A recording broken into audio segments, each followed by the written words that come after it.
Yes, we just had, we're in the process of an exit, strategic exit. So it's going through antitrust and SEC right now. So I can't give you all the details, but I can tell you how we got here. And for anybody in the room, my background is SaaS for like the last 20 years. I've helped a lot of companies, I still do, when it comes to building out a growth engine for either a merger, acquisition, or strategic investment. So I'll kind of go through these slides pretty quickly, and then you guys will have these slides for you to go back to later. I promised them that I wouldn't go through everything in detail, but let's start from where we are today and how we got here. So the reason why we got to a place where we were able to either raise a lot of money to have strategic acquisitions to take over the market, or we have a potential strategic investor that came in and that we partnered with, which is SPS Commerce. Now, the reason why we got to SPS Commerce, and we had 5 PE firms we were talking to. We had about 3 or 4 different VC firms we were talking to. But when I first started Carbon6, I had to figure out what the tailwind was, not the headwind, but the tailwind. And the biggest thing for Carbon6 is they uniquely differentiated themselves in the Amazon space. They built a brand. Now they had to have the products to actually get them there. So I'm going to kind of go through some of these slides. Big play button. Oh, there we go. So there's 3 main pillars that we focused on to build the company. And when I first came in, we were growing at a good clip, but we weren't accelerating fast enough. So we created these 3 main pillars, which is build the funnel, fortify the foundations, and accelerate the flywheel. Now, let me tell you what each one means. Build the funnel is through a bunch of different swim lanes. It's partnerships, it's direct, it's events, it's being in the community and actually being a trusted advisor. Because if you're not trusted by the Amazon community, then you have no chance of growing a business like Carbon6. So we had to figure out different ways and paths to do that. Fortify the foundations. We were small and scrappy, so we needed to actually build a foundation to focus on scalability. And that's typically where they bring somebody like me in. So building the foundation is not just the software that's going to help us get there, but it's actually the operations piece and actually building that. So fast forward to go-to-market playbook. You know, we really focus on learning outcomes. I had to understand what the buyer journey was and how we can help continue to decrease their operational costs and increase their profit by exceeding their revenue, right? So we had to kind of go through a lot of these different things. We had to actually figure out the buyer journey. So the way that works is we brought them in through our reimbursement products, right? And then we had other products to cross-sell them into. So that was the flywheel we started to build about a 1.5 years ago. Fast forward, when it comes to the people that you hire, you have to do this. You don't have a second chance. When you hire somebody, you're putting a lot of chips in the middle of the table. So you have to really understand and define the type of people that you're actually hiring. So we built a culture with sales athletes. Sales athletes, listen, if you look at an athlete anywhere in the country or anywhere in the world, the best athletes are the most coachable, right? So if you just look at this, we did a huge project where I was like, we're not just going to bring anybody off the street. They have to have specific capabilities to be great. And the biggest one is top reps listen more, right? In order to actually build a proper sales team, we had to focus on that. So more as we started to kind of build and scale the business, we focused on the individual people. Now, when I first came in, everybody was slinging products. They were just selling products. They weren't even trying to ask the question, you know, like, why do they need the product or anything like that? So we had to change the mindset from selling products to value-based selling. It's a totally different world. Once we started doing that, then we started building out, you know, the modern day sales playbook. And that, in my mind, is the buyer already knows where they want to go. They've already done 90% of the research on what they want. We just have to tailor their buying decisions to what we can do, what we can offer when it comes to value for their customer. So as we're building out the go-to-market flywheel, the go-to-market flywheel is a 360-degree flywheel. Okay, so just look at it as a big circle. The first one is the pipeline generation. That's marketing and that's partnerships. Goes into a sales funnel converts them into a customer, and then it's off to the customer success organization and support. And then the customer success organization is not a cost center, it is a revenue center. So that's how you continue to scale your revenue. And you have to focus on, like in SaaS, you have to focus on retention. Retention is key. That's how you get your multiple, right? When you try to exit. So we kind of, there's a lot of stuff in here when it comes to the buying journey and all the different things, but these are the things that were missing when I first got there. We had to build all this out over the last year and a half. And the beauty behind this is when you actually build any sort of focus when it comes to SaaS, or you have recurring customers, whether you're an agency, whether you're SaaS, or whatever services you're giving, you have to understand that you have to give the client, you have to lead through the lens of the customer. That is just how I've always built SaaS companies. We always lead through the lens of the customer. So moving forward, we had to develop basically, anybody in an organization, especially a 360-degree flywheel, everybody has to be accountable. Everybody has to have a plan. Everybody has to execute their plan in order for the company to actually hit their company rock and their goal. So we started rolling all those out for the entire organization and the entire company. So everybody had a role in the company growth. So I won't go through this because I'm sure you guys want to hear more about the deal and how we got there. But a lot of these things here, if you look at the left, a lot of those things are very, very important for you to grow and scale your company. And a lot of companies takes years to do. It takes 5 to 7 years. Well, we did a lot of that in a year and a half. It can be done, but you have to have the right people in seat. Go to market, obviously I was saying before, the 360-degree flywheel. You have your sales process, your buying journey, and your target market. They all align with every single else every single part of the business at the top. Now, compensation is very important. If you are heavily, like for us, it was reimbursement technology that got us in the door. But we had a lot of other technology for these companies to help grow their business. So I actually formulated all the compensations to direct them on the actual products I wanted them to sell.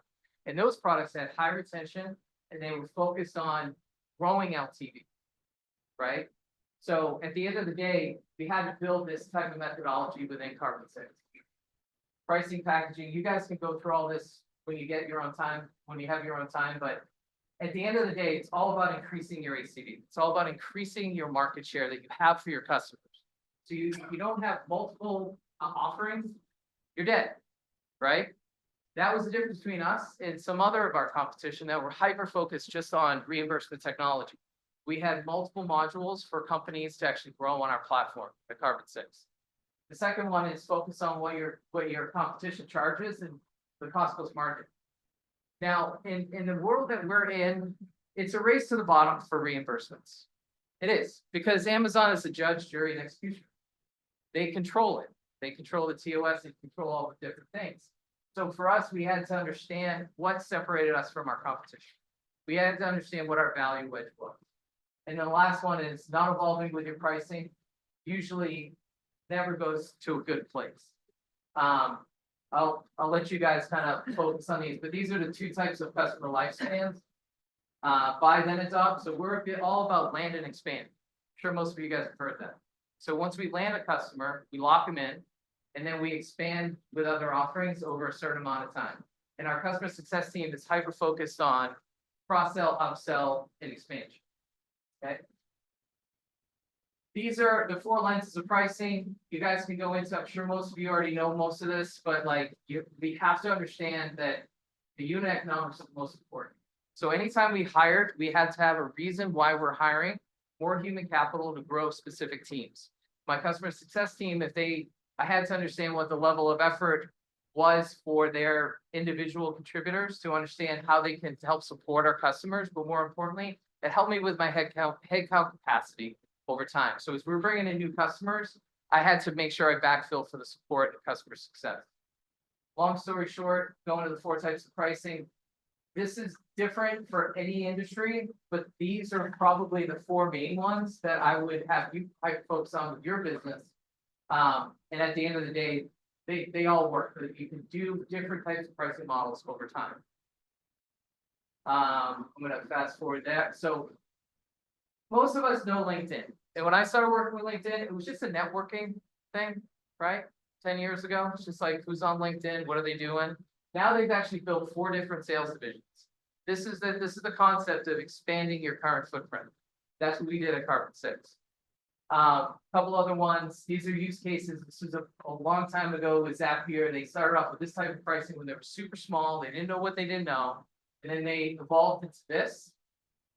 And then they evolved into this. So as you can see, you're constantly iterating your pricing as a company. And we did the same thing. So compensate, this is one of my favorite quotes. The good thing about salespeople is they do what you pay them to do. The bad thing about salespeople is they do what you pay them to do, which is very, very accurate. So you have to make sure you're giving them swim lanes and giving them like the rules and responsibilities of how to hit their compensation, right? Anyways, we're gonna kind of fly through this. Because I only have about 4 minutes. Let's get down to again, I have calculators in here. This is a company I invested in about 4 years ago. Wonderful company. It's fantastic. We're trying to build out compensation plans. Define your buying journey. Again, very, very important that it evolves over time. And then more importantly, let's go right into, I put a ton of things on this presentation for you guys to go back and dive into. But it's all about, again, lens of the customer and how you can actually bring them through the buyer journey. So long story short, I'm going to go right down to the deal. Okay. All right. So I have 2.5 minutes and I'll talk about the deal. So when I first came into Carbon6 as a, yep. Okay.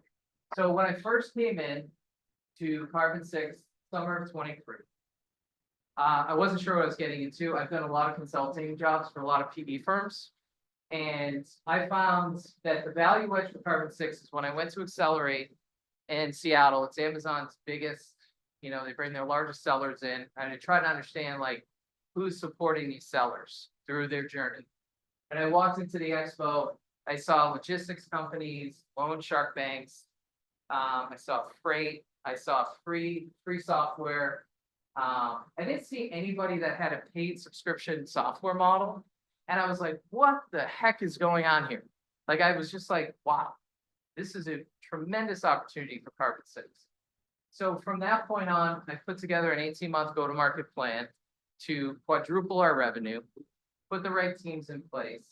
Fast forward, we got ready for the, we hired, PwC, we hired Boston Consulting Group, we hired our bankers, we got our data room ready, started our data room in about April or May of 2024. And then once that was built, then we went to market in July. From July to September, we probably had a good dozen, combined private equity and venture capital firms that approached us. I've dealt with that my whole career. So we were able to select 2 PE firms and 1 VC firm.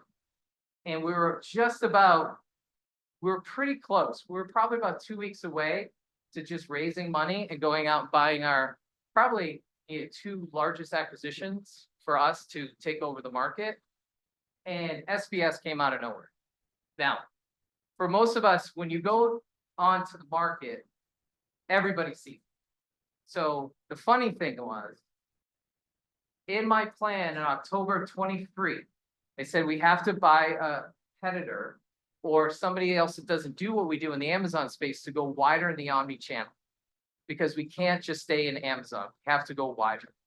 So SPS, it's funny, I actually know the investment banker that did the deal with SPS. It's SupplyPike. It's one of my best friends. Didn't tell me at all anything that was going on. Good for him. Long story short, they buy SupplyPike in May or June of 23. That was one of our acquisitions we're going to go after. So SPS came in, they said, hey, there's something here. We, if anybody knows SPS Commerce, they've hit 95 quarters in a row of growth. They're a very, very strong publicly traded company. I was a former NetSuiter. So I was there when we had like 100 people. I was there all the way through the Oracle acquisition of 6,000. two people, one person I used to work for was on the board of SPS, and our chief people officer at NetSuite was on the board of SPS. So I'm like, huh, there's something here. So they came in and then we try to work something out where, how do we work together? And their whole point was they purchased SupplyPike because they're trying to incorporate this invoice deduction management software into their portfolio of all their EDI supply chain customers. They have 140,000 people on the network globally, and they have 40,000 paying customers. So it's a very strong company. And we got to a place where we felt comfortable that it would be an immediate cross-sell function between us and SupplyPike and SPS. And if we can actually get our network into SupplyPike, into the SPS network, we can even expand further there. So instead of the most strategic acquisitions are usually, they don't have a plan post, but we already have a plan before we even sign the final agreement, which is going to be in about 2 weeks. So that's where we wanted to partner with SPS so we can actually accelerate our customers' growth and build more products for them. So that's pretty much the whole story of our success over the last 18 months. But again, we had to fortify the foundations for the business to accelerate. And the reason why we had so many asked to talk to us once we went to market is our cash flow was positive and our EBITDA was growing. Today's market, you can't even get a sniff out there unless your financials are stable and growing, right? So that's my advice to anybody here who is either looking to sell their company or do anything. The PE world it's the future, right? It has to be strong financials in order for you to even get a look out there in the marketplace today. So that was our number one key takeaway from that.